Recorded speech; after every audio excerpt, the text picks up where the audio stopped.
Hello, I'm Dave, and this is my wife, Cathy. Hello. And you're listening to The Cinemile, the show where we record our walk home from the movies.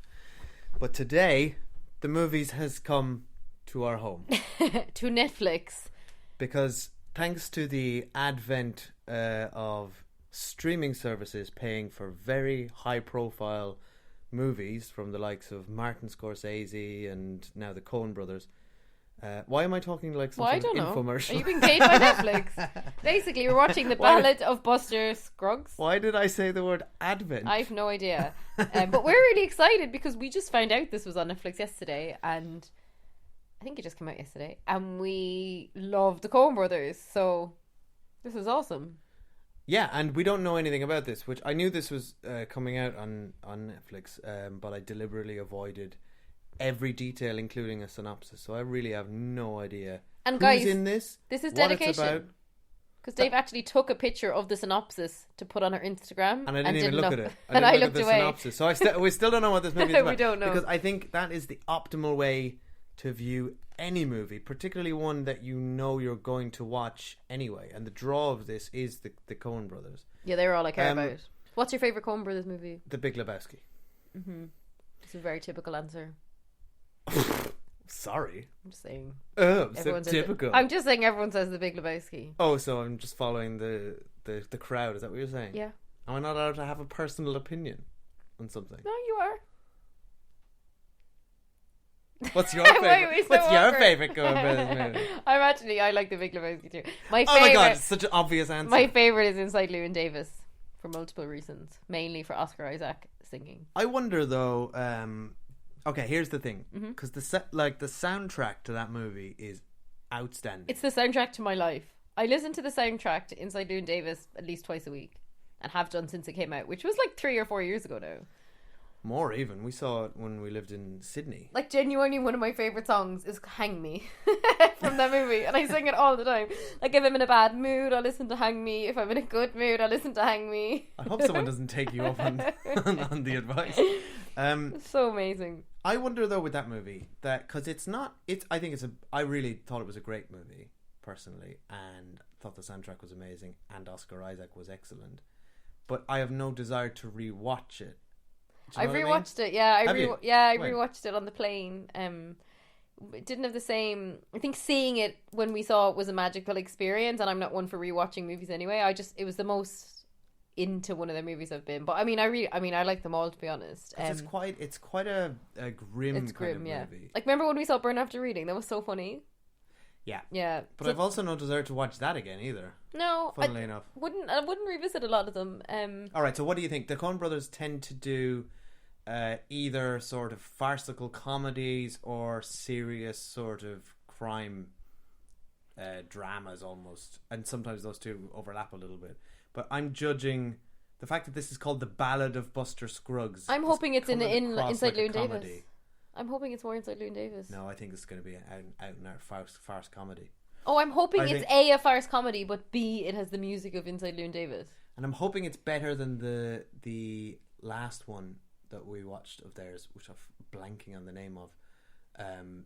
Wow, this is great. No, come on. I know we're a movie podcast. We should know this. Yeah. The one where George Clooney was an actor and it was all set in Hollywood. And Hail Caesar. Hail Caesar, yeah. That was a disappointment. Yeah, it was quite disappointing. It just felt like a series of sketches, some of which were very good. Yeah. But it didn't really gel together as a movie at all. It was just more like a love letter to that period. Yeah.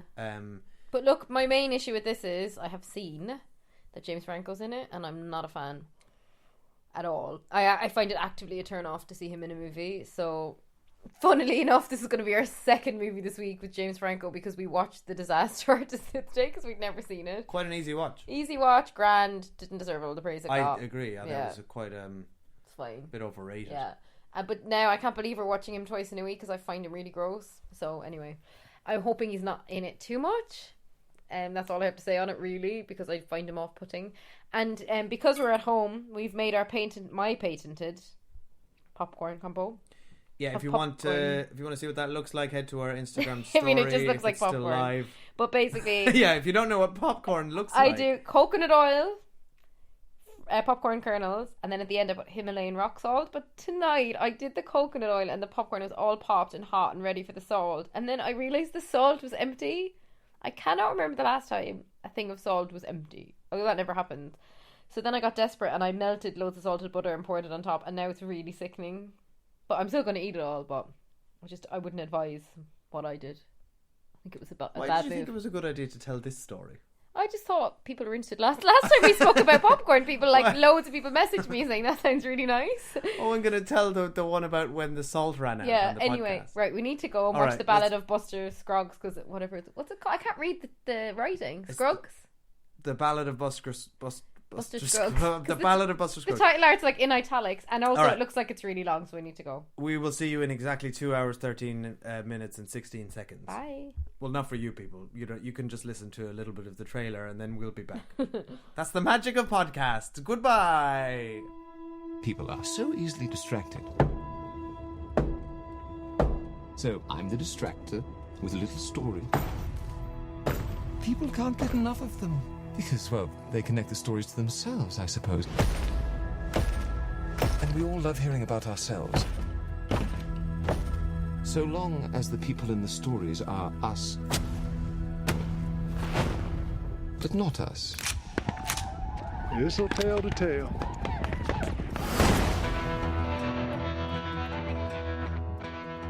Right, so a little bit more time than 2 hours and 16 minutes has passed. Because it ended up being quite late by the time we'd finished that, so we were a bit tired. So it's now tomorrow, or today. Today. It's today for us, but it's tomorrow for you. Or actually, by the time you've heard this, it's yesterday. Yesterday, yeah. So everyone up to speed? Up to speed. And because what it transpires, the movie is, which I hadn't known, is it's actually like 6 short films. So the nature of that meant that kind of when one ended, we'd pause it and like get a snack, or in my case, throw away the popcorn because it was so rank and inedible. That sort of thing. That sort of thing. So we've spent way longer than the duration watching it. But yeah, overall. Well, here's what we're going to do. We're going to talk about our overall thoughts. Then which I was just saying. Yeah, but I'm just going to lay it out for the people, right? Then we're going to make sure that you mansplain it for everyone. I'm not mansplaining to them. You're mansplaining. You literally took over from what I was saying to say the same thing I was going to say. No, but you just got to say that we're going to talk our general thoughts, which we're about to do. But which then I was just about to do. Listen, let me do this. I'm taking over. I'm hosting this thing right now. All right. I'm sorry. Continue to mansplain. So I'm not. This isn't mansplaining. It's the definition of mansplaining. All you were about to do was talk about your general thoughts of the movie, so then people wouldn't know that we would then.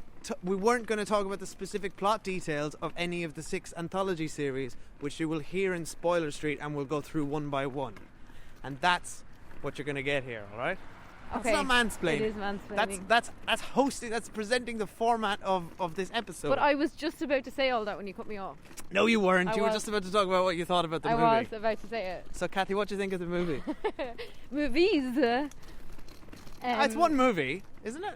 Is it 6 movies? Actually, I wouldn't use the word movie. I'd probably say a series of short films, just grouped together. Yeah. So I had 2 feelings about it. It was funny. One was that I'm really glad this is released on Netflix, because we haven't been able to get to the cinema in a while. We just haven't worked out childcare logistics, and there's loads of movies we want to see that we've not seen yet. Big one for me being Widows. So when this popped up on Netflix, we were so happy because we got to watch it at home. The downside is I really wish I'd seen it in the cinema, because cinematically it was gorgeous, and we kept saying, oh, it looks so nice, it'd be lovely to see this in the cinema. So it's a funny thing, actually, and it's the first Netflix movie that I've seen that I really think is really good. Now, obviously, Netflix, had nothing to do with the production, I'm presuming, and just picked up the rights. They're the distributors. Yeah. Annapurna Productions, I think, made. So they, Netflix didn't commission it or anything, but it's the first Netflix release movie that I thought was really good, and actually made me think, wow, that's a really good thing that we have a Netflix subscription. Whereas the other one's like, nah, whatever. So yeah, it was a funny one. And then we're going to go to Spoiler Street to talk specifics, but kind of the layout of it is that they start off quite short and by the end they're quite long. So overall, there was some I enjoyed more than others.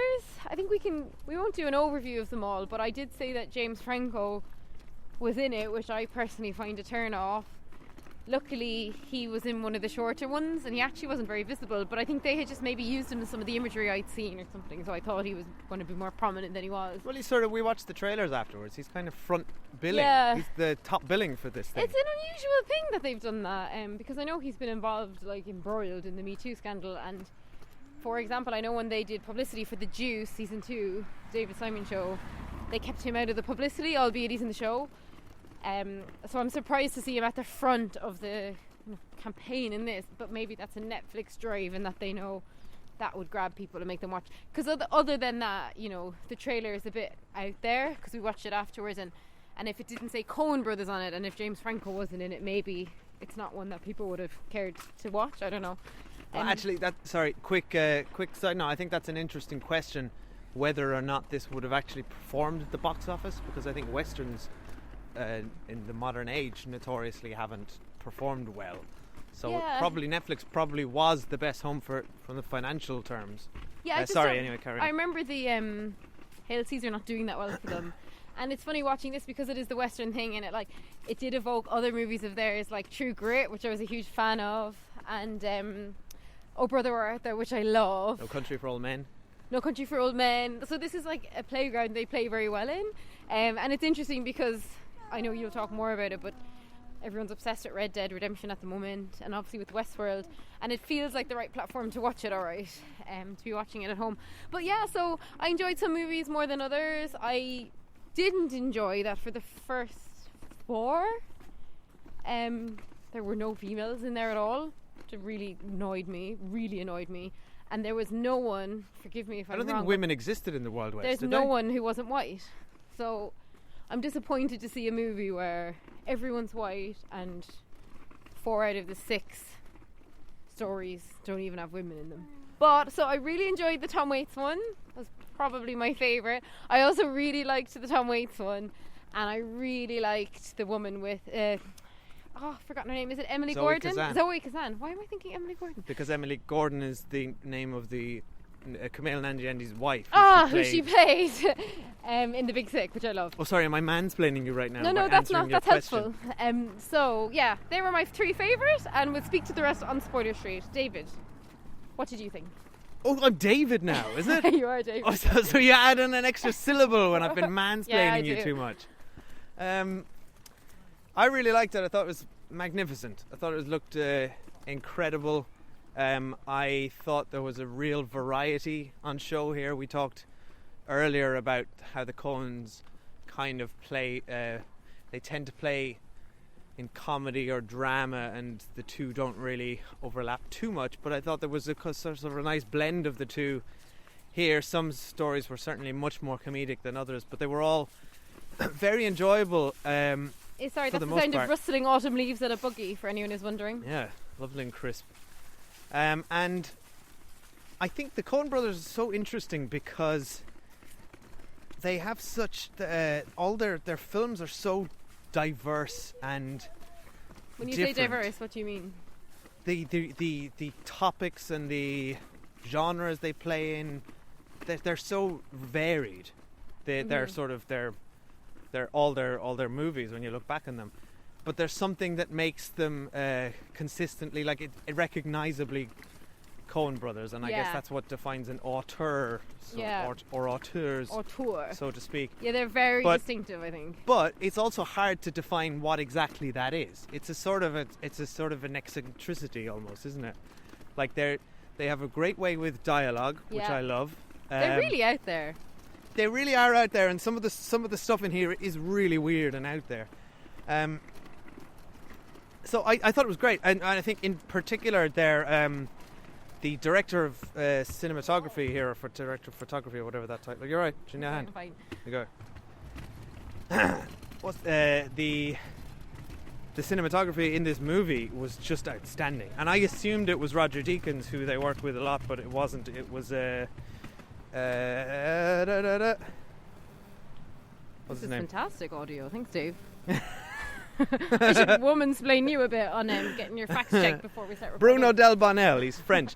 He did Inside Llewyn Davis for them, and Not surprised many I others. enjoyed it so much then. But there's just like, I kept having to pause this movie to take photos of the screen. At which I said, please stop. What are you planning on doing with these photos? And he said nothing. So I was like, then stop. They're just so beautiful. This is why Google Image exists. Just want to look at them again.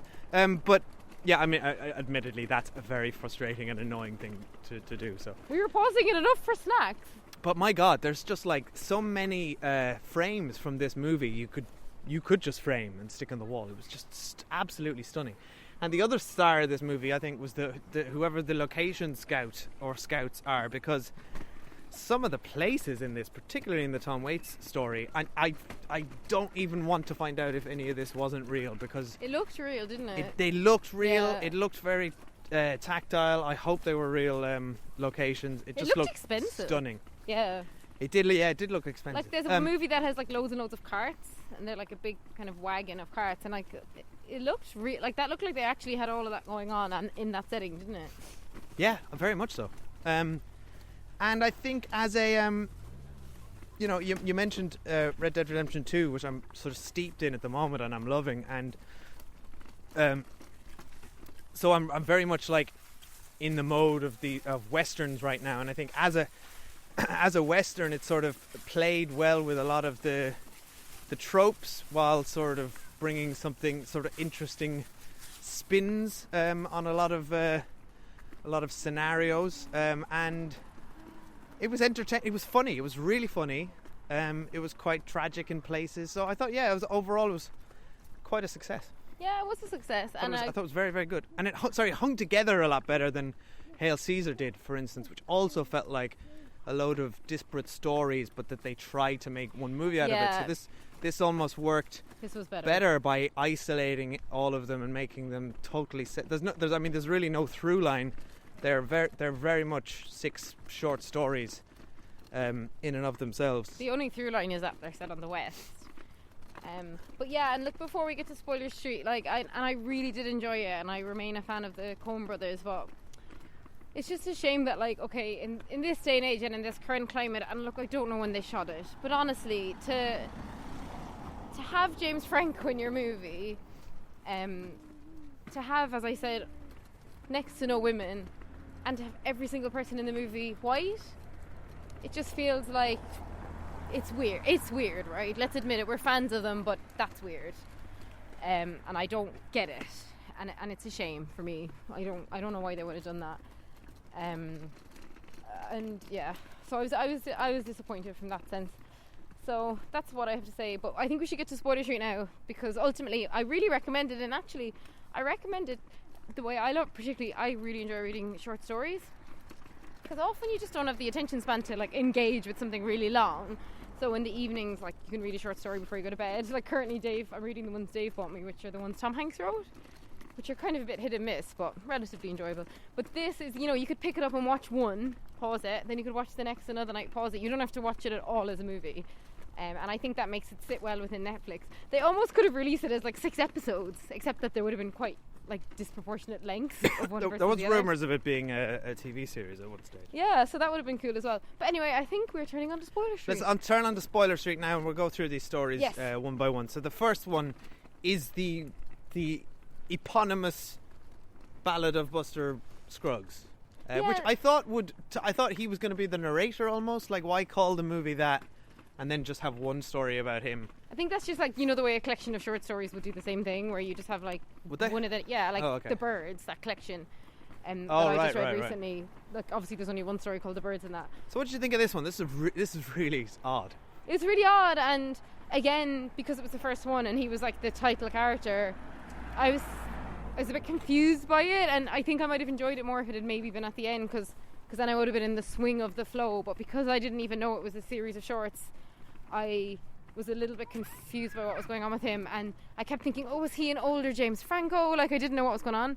But I mean, I enjoyed it. Like, I enjoy stuff set in that kind of Western setting, and it was like quite outlandish and silly. Well, and the music was fun. Yeah. Oh, the songs were great Yeah. in So I enjoyed it, but I would never care to see it again, and like I've practically forgotten it already. We're trying to figure it out. So I think it's Tim Blake Nelson who's been in a lot of their stuff. Was in Oh Brother Where Art Thou, one of the core trio, and he plays this sort of he's almost like a cartoon cowboy.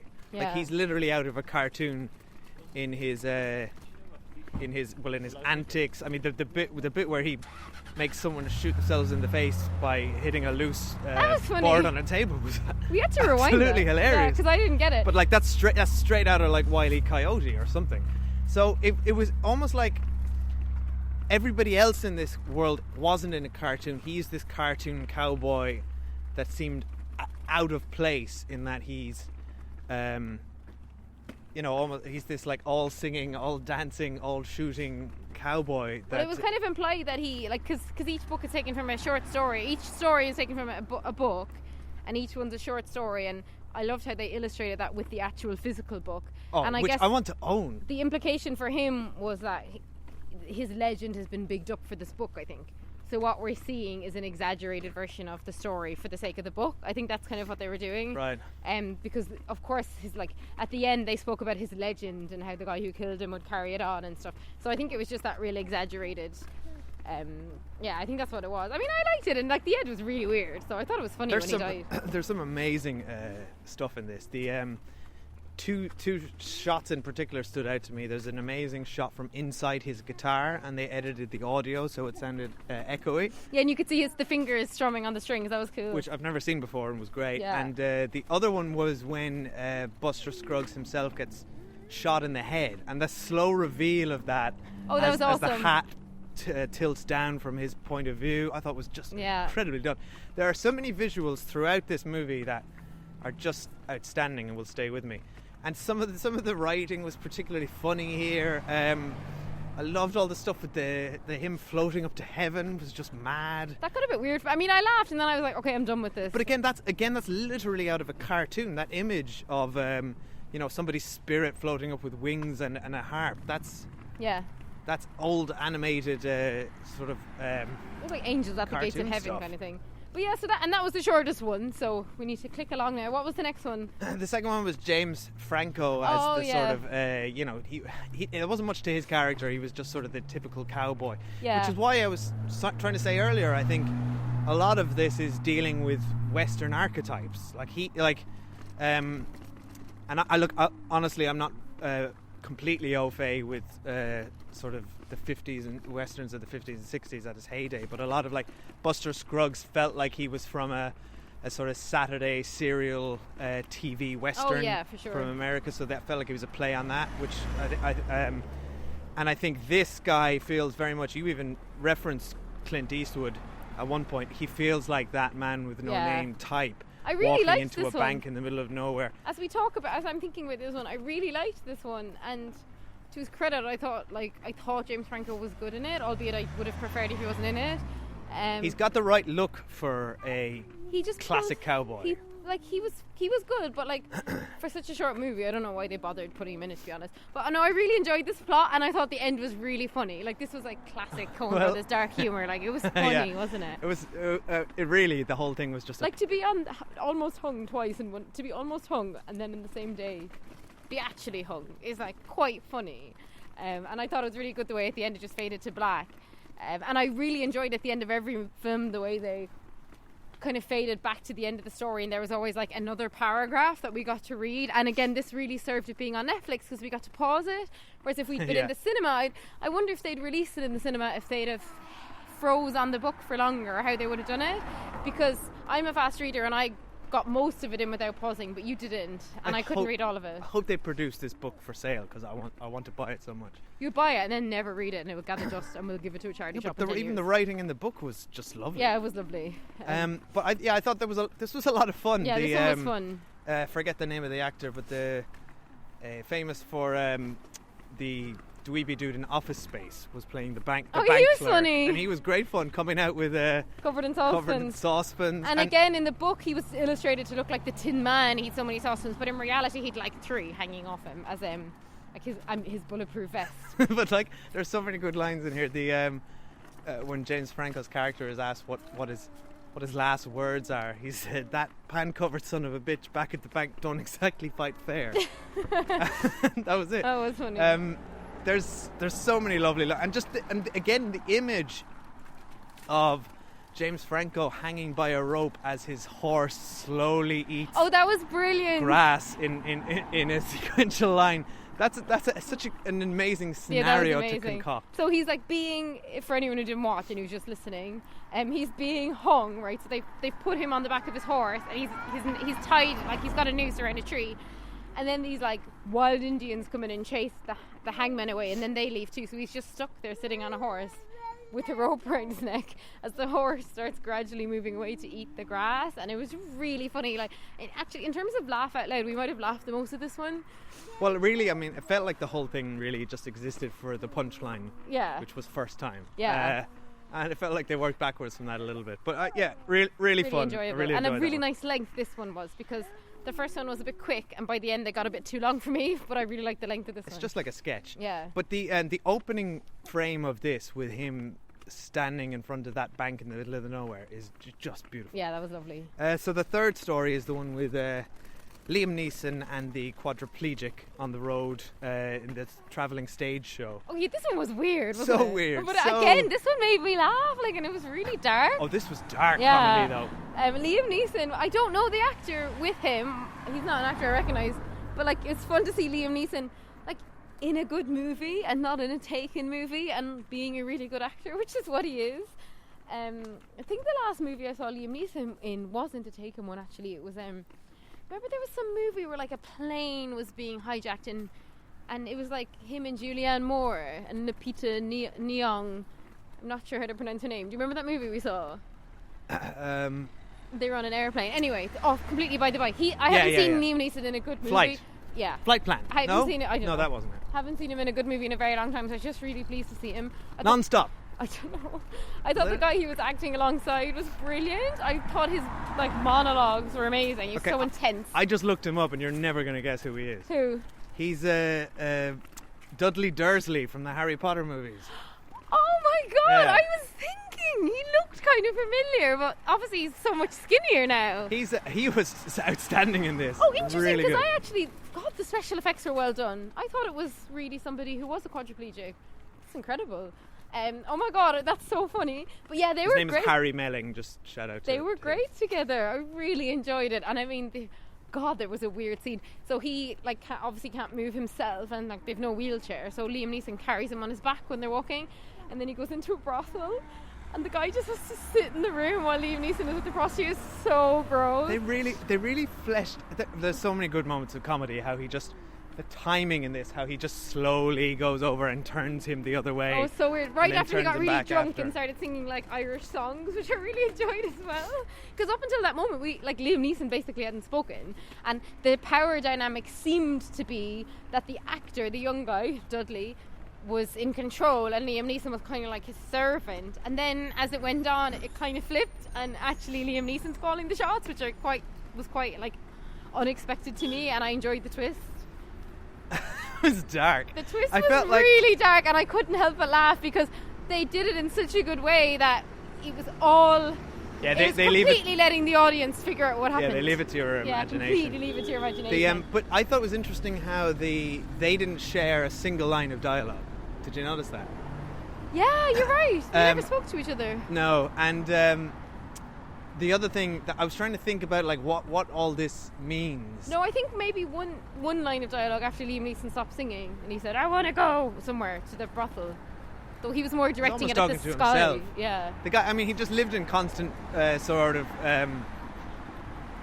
begrudging sort of fear of Liam Neeson almost, or he was entirely dependent on him. It was horrible. But I think it was almost like, so the guy, the performer, he's performing like great works of literature and culture, you know. There's Cain and Abel from the Bible, the Ozymandias, Abraham Lincoln's was it is that the Gettysburg Address or something like that? But like all this like great classical works throughout history, and we see slowly the audience diminishing and getting smaller. So I felt like that was probably a commentary on how the West, the Wild West, and the emerging America itself sort of eroded the old ways and culture, the old sort of culture, and they got replaced by cheap entertainment and parlor tricks. It's almost like the death,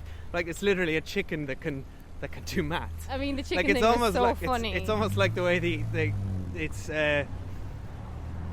BuzzFeed has replaced real journalism or things. It's the dumbing down of society. Almost. I mean, I didn't know if I thought that or just that, like, it was like moving on and people are maybe tired of his act. Like, I don't know what kind of a radius they were traveling. His act was literally all the greatest works ever written throughout history. He was so intense. That's not that's not accidental. That's what his act was. Yeah, I just couldn't sit and watch someone who was that intense deliver that long a soliloquy, which they really what a boring show. Yeah, right? really boring. But they really showed up. Like, such a good montage of him just doing it, and like, you know, he's so intensely, like, he's almost like spitting in the audience because he's like enunciating so well. Let's on your head. I'm gonna get my knife now. Especially because the sorry, that's what happens when you're podcasting and you walk through a group of teenagers. Especially because the cart that they're travelling on promises that this is the greatest show in the West. I know, yeah, and it's well. really not. But yeah, no, really, I really thoroughly enjoyed this one actually. The other thing I really liked about this was the meticulous setup. You know, the literally the setting the scene, as in like Liam Neeson opening the curtains, lighting each of the 4 lights, turning them towards this, putting that chair in. You know, it's real scene setting, but yeah, it was really like, what tangible. is this show? Yeah, and we're then, dying to see and then it. the curtains pull back and there's this quadriplegic man performing the classics. Yeah. It's just so... Yeah. It's the kind of mad and nonsense sort of weirdness you can only get from the Coen Brothers. Yeah, it was really compelling. And then I had this funny thought when he was doing Abraham Lincoln, and I just suddenly thought of Daniel Day-Lewis playing Abraham Lincoln. And then I thought, okay, so Daniel Day-Lewis and Liam Neeson are like probably 2 of the most, I guess, successful Irish actors of their generation. Maybe you'd add in... I mean, Daniel Day-Lewis is sort of only tangentially Irish, really, isn't he? I'm not sure. But anyway, all I could think was, I wonder if they're friends. That's all you were thinking about? That's what I was thinking of for ages. And like, if they had award ceremonies, if like they meet up and have a pint of Guinness or something. So I need to do some research on that. Pint of Guinness, specifically. Specifically. Now, on to the Tom Waits one. Yeah, I thought this was superb. I mean, we have to preface this by saying we love Tom Waits, so we might have been a bit biased. Love Tom Waits. Yeah. But I saw him in concert years ago, and it was one of the best experiences I've had in my life. Thanks, Dave, because I could not get it. Yeah. But yeah, I mean, I really enjoyed this one. Again, it's just, you know, the dark comedy, the like one man looking for gold. I've never actually watched something kind of visually representing someone gold digging and what that means, and like how you test the flecks of gold. Prospecting, I think they called it. It was so interesting. I haven't read it, but I've never seen it. So I find that, like, watching the task of him looking for the gold, and he's going slightly mad. Like, well, you think watching it, like, he's not going to find any gold, or if he does, like, something bad's going to happen to him. And then there's that amazing scene where he's down the hole and someone shoots him. And we both were like, not, like, it wasn't unexpected. It was so beautifully Yeah, done. it was so good. The way the sort of confidence and slowness around the way they produce this, the way we linger on the man who shoots him as he slowly rolls a cigarette, slowly lights it, and the whole time we're seeing Tom Waits' body with the blood spooling, and it's so methodical and slow. And then when for that eventual punchline, which was just excellent, and you're really rooting for him by this stage because you've watched him. You feel so bad for him, Yeah. like, and he's old guy, like, he's working really hard, and this young guy lets him do all the labour and then just comes in and shoots him when he finds the gold. But really, this one was all about the sort of the relationship with humanity and nature, right? I feel like. Well, it was like a David Attenborough intro and end point where it was like just animals and that he disturbed, and they're waiting for him to leave their patch. Basically, yeah, the deer disappears and then comes back at the end. Yeah. Because he basically comes in, destroys the place. Literally looking for something that only has value because humanity has ascribed it value. Yeah. Completely destroys the place. Like, the deer is just standing next to all these holes. I know, and yet I was so rooting for him. I just said, "Oh, let him get the gold and get out of there." I know, but actually, he came in, destroyed this beautiful scenery, trying to steal from nature, essentially, and then another man came in and shot him in the back. So really, it's a really cynical look at humanity in that we'll just take and destroy each other. And it was funny, and I like there's such silly scenes of like Tom Waits, who like is in his 60s, right, and he's like scaling trees like stories high and like stealing eggs from an owl's nest, and like that stuff was just pure, like very joyous to me. I just find that fun, and I was so happy to hear him singing. So I think so lovely. I loved this one. The music and there's a lot of great music throughout this, but that one, there was a particular sort of the melody reminded me of Mary Poppins. Yeah, there was when the happy moments were happening. But Mother McCree is the song he's singing. Oh yeah, I love that one. But I have to say on a side note, because I was hoping that this movie would have like the music sides of an Inside Llewyn Davis or an Oh Brother Where Art Thou. It doesn't. There's some nice use of music in these movies, but it's not for a movie that has the word ballad in it. It's not core. It's not at the core of it. You know, nice. There are some musical parts, but not at the core. But I could just watch Tom Waits talking to himself for hours because he's got such a great voice, and he's like almost unrecognizable. Dave was saying he looks like Will Ferrell. He does. He looked like Will Ferrell so much, like Will Ferrell in Zoolander with a beard. That's what he looked like. But I loved his sort of relationship with, you know, he's constantly talking to the gold pocket. He's like, "Hello, Mr. Pocket." Yeah, I mean, I'll see you tomorrow, Mr. I love Pocket. Tom Waits, but like he's not a very good actor. Like you can that's just how Tom Waits would probably interact with anyone. Well, hang on. Okay, he's not. I mean, he's not the greatest actor, but I think he's got very screen convincing. presence. Yeah, he's really he's got total presence. I mean, he fits this role. I'm sure they probably wrote it for him. Right, and this was just the moment. This is the fourth one where I was just about to say, "This is shit. I'm turning it off. There's no women in this one." And then the next scene, we immediately see two women.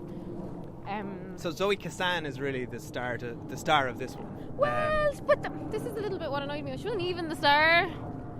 There was two other men who were the stars. It's her story. Yeah, but she's not the star the way Tom Waits is the star of his one, or James Franco's the star of his one. You know what I mean? She doesn't have like the majority of screen time in this film. But aside from that, again, I found this one really compelling, and this was the first like quite long one. Which I really enjoyed, because I saw that when we paused it, I saw the synopsis said that there was 6 films, and at this point there was like an hour and 20 minutes left. So I suddenly realised, these two are going to be quite long, and this one felt like it was almost like a full movie, wasn't it? I know it wouldn't be as long as a full movie, but it was really fleshed out, and it was a really interesting plot. And really took its time to build up the relationship between these two, and very effectively, I thought. Very effectively. I was shipping them.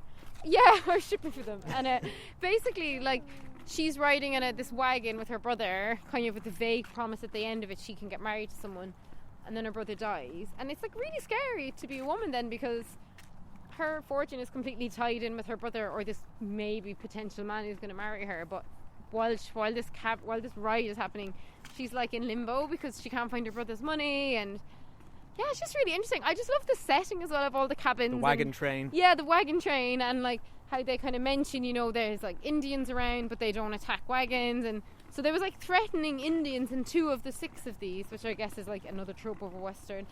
But I will say that, you know, not to hammer home this point, but this movie just treats the Native Americans like old school Westerns. It does. You don't get any dimensionalization here. They are literally just other and the enemy. It's cowboys and Indians. It was cowboys and Indians. But that's my point. That's what I think, and I'm not 100% sure what their intentions are, but I feel like this is playing with. It's very entrenched in the tropes of Western cinema. It's a love letter to that stuff. It would have been interesting if they flipped it a bit though and gave us a story, which I thought they might have done from the like perspective of a Native American, but they didn't. But I guess just very much the enemy. But that's not, you know, the Coen Brothers aren't making a Western with a modern eye, which and those things exist, very much so. This is really, like a lot of their stuff is like, it's a love letter to Western cinema, isn't it, with their own quirky spin on it. Yeah, but you can be a love letter to Western cinema and not like embrace 100% of the tropes. Yeah. Fine. But I actually really enjoyed the stuff they did with the band of Indians in this as well. And God, the relationship they built up between the main character, the woman, and the young, who looked exactly like Clint Eastwood, character of the cowboy. It was lovely, and I actually was like, I should have been suckered in by it. I was like, oh, they're going to have such a happy marriage. They seem really well suited. He brings out the best in her. Even though the clue was on the illustration in the book, which said Mr. Arthur had no idea what he was going to tell. You see, I forgot the illustration because we're coming into like the fifth one. I kind of stopped paying as much attention to the illustrations as I had at the start. I mean, you just know it's going to end I badly. didn't. Because the Tom Waits one right before it ended really nicely. Well, nicely in the sense that he got the money. Oh, yeah. I thought this one was going to have a happy ending, and I was so pleased about it. And then I was so upset when, like, basically the older guy advises her, you know, if you think I'm going to be captured by an Indian, you need to shoot yourself in the head. And then he has a little tussle with an Indian that he wins, and quite easily, and he walks back over and she's got a hole in her forehead. Oh, and you just know it's coming. Oh, It's awful. I didn't see it coming. It kind of felt a little Romeo and Juliet in a way, didn't it? What, that they were doomed to fall? No, well, I didn't that, see that I mean, at all. No, I mean the ending. I mean the nature of that's spoilers for Romeo and Juliet. But Dave, like, you just ruined it. We're going to get complaints about this. that's mistaken suicide as well, wasn't it? Like, yeah, it was sad. He thought I forget who saw who first, but one of them thinks that the other one is dead, so kills themselves. Yeah, And except she wasn't with the old guy. No, but Yeah. I mean, the point is, it was, oh, maybe you should have hung on a few seconds longer before killing Yeah, yourself. I know. But he said to her, like, if you, like, do it. And there was a bit in this that I really liked, and it made the Clint Eastwood guy, like, particularly attractive, in that he says, look, she owes this money, and he says, if you accept my proposal, like, I'll pay out the debt you owe. And then a couple of scenes later, he comes back to her and says, I don't want you to think that you have to marry me because of the debt. I will help you sort the debt out either way. And I thought that was really spoke to his character in that time really and place. noble and it was really nice. And she said, well, actually, I'd like to marry you anyway, or whatever. And it was so sweet. And anyway, I'm really annoyed at them for giving me the happy ending in the one before and making me falsely. Yeah. They played it very well. But again, this one felt like your old sweeping romance, like Gone with the Wind type thing, didn't it? It felt like those characters were very much. Everyone spoke very politely, and she's quite the typical sort of meek female character who can't make her own mind up, right? I mean, there's certainly I don't think she didn't make her. I thought she made her mind up quite easily. I think it was old-fashioned in that they only spoke their surnames, and they didn't speak their given names until they were like about talking about getting married. But I think it would have been normal for men and women to be that formal back then, and like. If she had been travelling under the care of her brother or whatever, it'd be unusual enough for a young woman with no money to be travelling on her own, I guess. Yeah. But yeah, I really liked this one as well. And then on to the final one, which was the dud for me. Yeah, it doesn't quite come together. No. I think... it started out really well, though. And it's really funny. This Yeah. one's, there's some great, it's classic, it's almost like a play. You've got 5 people in an enclosed space in this carriage travelling together. And like a really good cast of people. So I can't remember which one she is, but she's a really famous actress. She's either Cagney or Lacey in the original TV series. Yeah. And she also is in Judging Amy. But she's brilliant, and we had Brendan Gleeson, who's brilliant, and then the other actors who you'd recognise but you don't quite know their names. So you have the sort of the rough and ready trapper who lives in the wild. Yeah. Who, I mean, all the stuff with him was just hilarious. Yeah, it was really funny. Brendan Gleeson singing a beautiful song. Yeah. There's a lot of funny beats in this, but Yeah. it's also got a sort of horror undertone. I thought. Yeah, they're all on this carriage and they don't appear to know where they're going. And very early on, Dave said, "I think they're travelling to the afterlife," and I was like, "No, that would be really lame. I don't think that's what's happening." And then by the end, That's almost certainly what's happening. I guess, yeah. I mean, it was. as they went to the hotel, there's a staircase leading up to a giant beam of light. But the two of them are carrying a corpse, though, and I think that's what threw me. Because if they're going to the afterlife, why is one a corpse and the others are like walking and talking? Yeah, but there's the whole. So the sort of English guy with the mustache. He was brilliant. Is as his final monologue is him saying, part of our job is, staring people at, guiding people into the next. He literally says we're guiding people into the next stage or something like that. And he says, I get a sort of curiosity from staring at them as they try to figure it all out. And he's literally staring at each 3 of them. Yeah. They're on the way to the afterlife, and they're trying to figure it out. And also, neither of them wanted to get off the carriage. Yeah, none of them. The wanted to get coachman off. doesn't stop. I mean, I kind of feel like that's the only way to read this. The main bit I really enjoyed was when the woman was like being really pious and talking about how fantastic her, how much her and her husband love each other, despite the fact that they haven't seen each other in 3 years, and how she lived with their daughter. And the French guy just completely interrupts and is like, "You're a burden to your daughter. Your husband doesn't love you." Yeah. It's just really funny. So I really enjoyed all that, and like the way each actor got like their own kind of key moment, including I really enjoyed the English guy just like singing at the start when they're all napping. But yeah, the end. The end sorry just left if I me. woke you. Yeah, sorry if I woke you. But the end left me cold, and I just thought, oh, this is really boring now. And like, I thought it was a really flat note to finish on. Yeah, I mean, it's It was a bum note. it was an interesting one. Yeah, It would have been really didn't good to quite finish land. on the Tom Waits, but I know obviously they were going with the different durations as they went on. I did like how the lighting slowly changed from day to night throughout the whole thing. Oh yeah, throughout the 6 of them. Yeah, mean- no, as in it was fully daylight at the beginning, and then it was completely nighttime at the end, which again you mean the first supports- movie to the last movie? No, Or you mean no, in the- sorry, in the just last within movie? this last Oh, movie on the okay, carriage, they're travelling in daylight, and then when they arrive at the hotel, it's black, and it was like but the lighting slowly adjusted throughout the course of it. But also throughout a normal day the lighting adjusts, so I don't know if that's like. Yeah, but proves come your on, point they that it's shot the that in a afterlife. studio. Oh yeah, that last one was a studio. They didn't shoot it on a moving carriage No, at that was- 5 p.m. That would have been the cheapest one to make for sure. But yeah, so that was a bit of a bum note for me, albeit I still really enjoyed elements of it, and you're right, it just felt like a play, which isn't a criticism. Just the But it was- very end was like, huh? It was entertaining. It just Yeah. felt like it didn't have a lot of meat on the bone. Yeah. But actually, to be fair, there's not really much meat on any of these bones as such. Like, because the characters are kind of a little all archetypes. There's no real emotional through line here. I think the No. only thing I really felt was amused or admiration for the sort of technical stuff, the writing. It's quirky and enjoyable and amusing, Yeah. and at one point tragic, but other They're not than gonna that, go it's winning not any like, Oscars for this No, one. it's not a No. great sort of huge story. It doesn't have a great thing to say, but it's just a lot of fun. Yeah. And I just thought I really, really enjoyed it. Yeah, I'm And really it's- glad we watched it. And as much as I said, as much as I would have liked to see it in the cinema, I probably wouldn't have made it to the cinema to see it, given I haven't even made like the big movies at the moment. So I'm really pleased that it was released on Netflix. Yeah, and you know what? It's like they deliver stuff that you don't. At the beginning of this, we didn't know what we were going to see, Yeah. and throughout each of those 6, I couldn't have guessed where any of them were going to end up. Except you guessed the last one. Well, okay, yeah, but for the Yeah. most part, like I wouldn't have guessed there's going to be 5 people in a carriage and one's a trapper. It's like none Yeah. of these situations, even though they're dealing with very familiar territory, they felt really fresh and enjoyable. They And when did. so much of modern cinema is so boring and stale, I just thought this was Yeah, it was really, fun. really refreshing and I would like to beautiful. see the Coen Brothers flex their muscles a bit now though next time, and just like, within this movie you can see hints of loads of their other movies. It would be cool to see something really new from them.